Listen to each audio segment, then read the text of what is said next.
From the moment I entered, I felt it.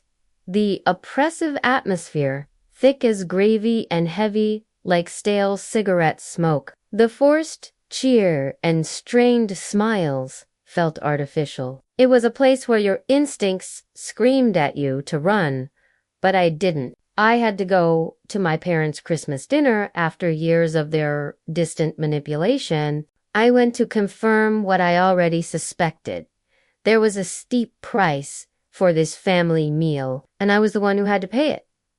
Mom was setting the table, humming Silent Night, as if she hadn't spent my entire childhood using guilt as a weapon. Dad sat at the head of the table, whiskey glass in hand, his foot tapping nervously, as if he were hiding a secret. My sister, Lauren, wouldn't meet my eyes, just picked at her nails with her lips pressed into a tight line. I realized she wasn't just uneasy, she was terrified. Something big was about to happen. After about 10 minutes of superficial holiday small talk, with Mom feigning interest in my life and Dad pretending we were a happy family, he finally leaned back and delivered the line I knew was coming. "Son, we need to talk." The facade fell away in that instant. I put my fork down. Dad swirled his drink and said, "Your sister has been giving us 70 grand a year to help out." His gaze was fixed on me, as if he expected me to be grateful. Lauren flinched, and Mom let out a tired sigh through her nose, as if she were exhausted by my attitude. "Now that you're making 150, she said sweetly, "it's your turn." I whistled softly, asking if they were serious. "Dead serious," Dad replied, his voice heavy with expectation. "This family took care of you. Now you take care of us." Lauren stared at her lap, her silence screaming louder than words. I finally understood.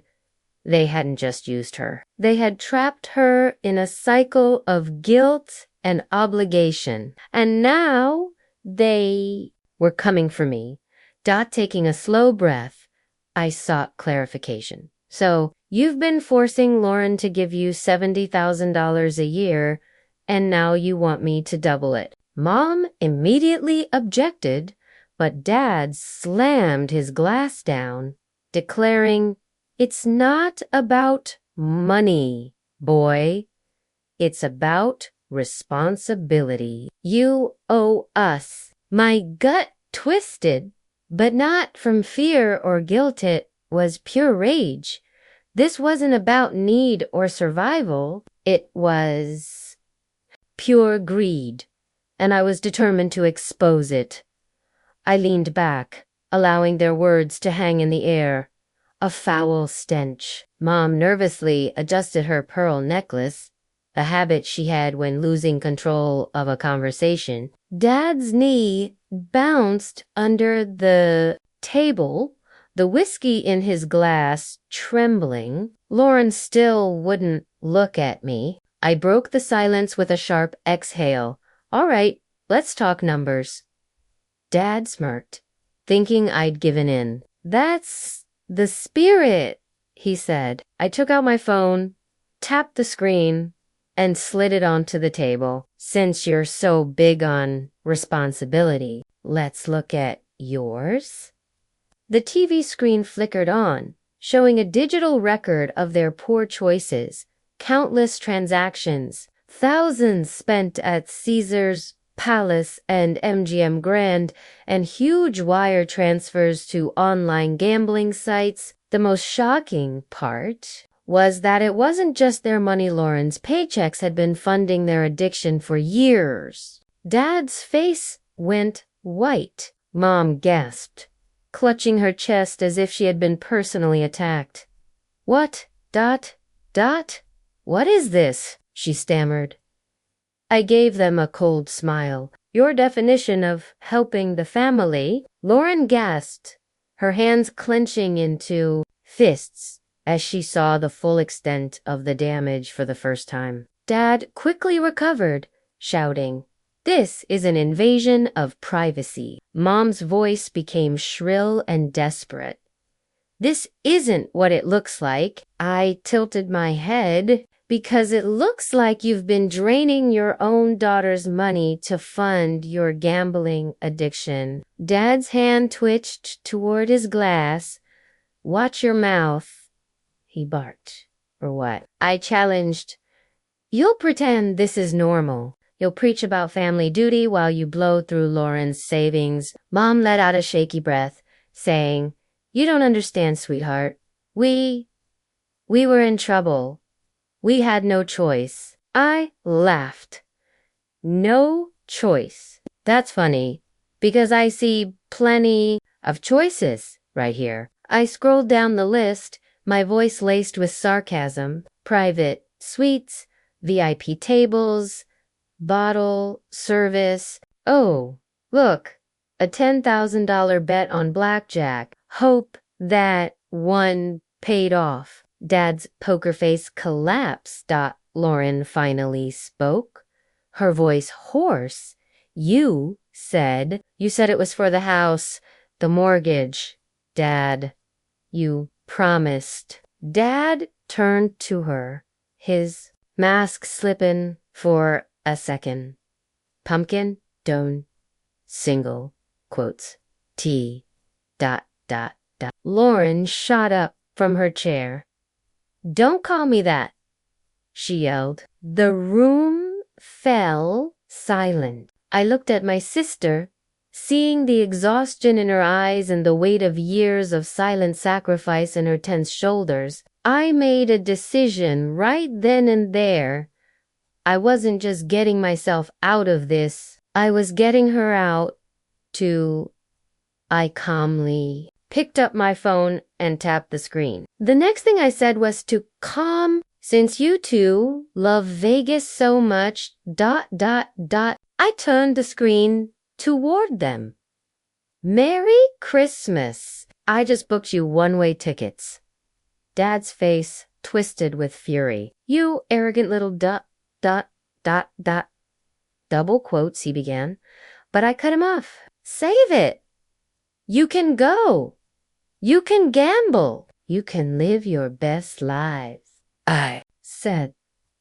Then I glanced at Laura before meeting their eyes. But when you come back, you won't be coming here. Dad's face darkened, and his fingers curled so tightly around his whiskey glass I thought it would shatter. Mom froze, her brain probably scrambling for a way to manipulate the situation. Lauren sat back down slowly, her hands trembling as she stared at the flight confirmation on my phone, unable to believe what was happening. You're joking. Dad finally said, his voice eerily calm. Try me, I said, leaning forward. A thick silence filled the room. The grandfather clock ticked loudly in the background. Mom was the first to break, letting out a brittle, humorless laugh. Oh, sweetheart, you're being cruel right now, she said, pressing a hand to her chest, playing the part of a betrayed mother on Christmas. I snorted. Funny. I was about to say the same thing. I gestured toward Lauren. How many Christmases did she spend covering your gambling debts instead of buying herself something nice? How many years did she bail you out while you smiled in her face and called it helping the family? Mom's face twisted. That's different. I raised an eyebrow. Enlighten me. Dad slammed his fist on the table. We are your parents. We raised you, fed you, kept a roof over your damn heads, and this is how you repay us. I leaned back, unfazed. You want repayment for raising us. All right, let's do some math. I pulled up a calculator app and made a show of tapping the screen. Let's assume it costs you about $15,000 a year to raise each of us, times 18 years. That's what, $270,000 total? I glanced up, a smirk on my face. Cool. So why the hell have you bled Lauren alone for nearly half that in the last few years? Lauren flinched and Mom gasped. Dad's nostrils flared. You ungrateful little... No, Lauren said, her voice shaking but firm. She looked up and I saw a flash of anger I hadn't seen in years. You've taken everything from me, she whispered. Every extra dollar, every raise, every promotion, and I let you because I thought that's what a good daughter was supposed to do. Mom sat up straighter. Sweetheart, you're twisting this. No, Lauren snapped, her voice cracking. I'm seeing it, finally. She turned to Dad. All those nights you called me your golden girl. That wasn't love. That was manipulation. You knew exactly what you were doing. Dad's jaw tightened. Watch your tone. Lauren let out a shaky laugh. Or what? You'll guilt-trip me into shutting up.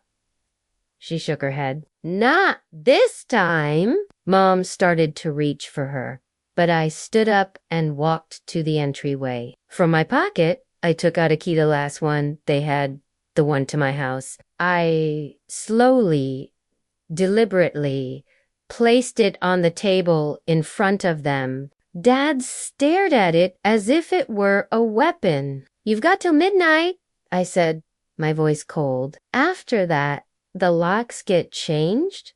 Mom's mouth fell open? You wouldn't... I met her gaze, unblinking. Try me. Mom went pale. Dad's jaw clenched. He sat there on the table, a small piece of metal that suddenly weighed 1,000 pounds. Lauren stared at it, too, her breathing uneven. Dad shot to his feet, knocking his chair back. You little punk. You think you can kick us out? U.S., your own flesh and blood. I shrugged. I don't think so, Dad. I know. So, Mom turned to Lauren, her eyes wide and desperate. Sweetheart, tell him this is ridiculous. We're family. Lauren let out a shaky breath. You're right. Mom's face softened. See, she understands. Lauren continued with a newfound steel in her voice. We are family, and you used that to rob me blind. Dad pointed a shaking finger at me. He's poisoning you against us. Lauren laughed, a sharp, bitter sound. No, Dad? You did that all on your own. Mom's lip trembled. But we need you. And there it was, the naked truth. It was never about love. It was about control. And now that they were losing it, they were grasping at anything they could. Dad exhaled through his nose like a bull ready to charge. Then a nasty, calculated smirk appeared on his face. All right, he said, spreading his arms. You want to play hardball? Fine. Let's talk about that loan. I co-signed for you. He turned to Lauren, his eyes gleaming. You really think you can cut us off just like that? Because last time I checked, we still have some leverage over you. Lauren went stiff. I felt my pulse spike. They had planned this. It wasn't just years of casual mooching. This was entrapment. Lauren's mouth opened, but no sound came out. She was cornered. I saw her brain scrambling, trying to find an escape. That's when I made my choice. I grabbed my phone, scrolled through my banking app, and